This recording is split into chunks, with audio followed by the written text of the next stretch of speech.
Oh. Mm-mm.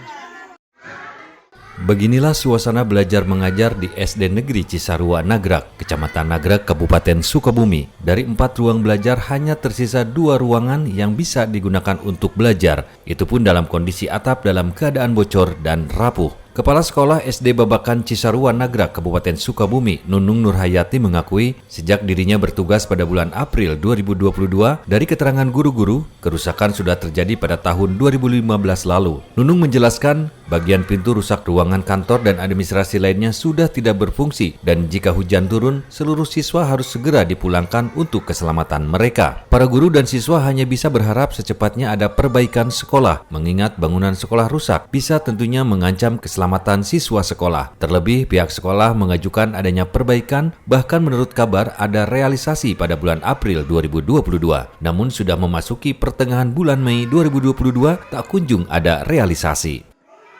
Yang saya dengar dari cerita guru-guru dan kepala sekolah yang dulu ya, ini dari 2015 ini sudah rusak berat.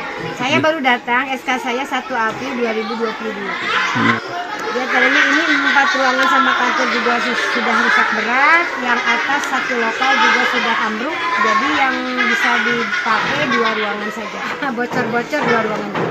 Terutama di bagian kayu, itu pintu juga sudah tidak bisa dikunci dan tidak bisa menempelkan engselnya juga. Terus ini yang kayu-kayu juga sudah busuk. Terus kelas-kelasnya juga sudah bocor, itu yang di kelas tadi. Dari Kecamatan Nagrag, Kabupaten Sukabumi, Muhammad Ujang Heriaman melaporkan untuk Dinamika.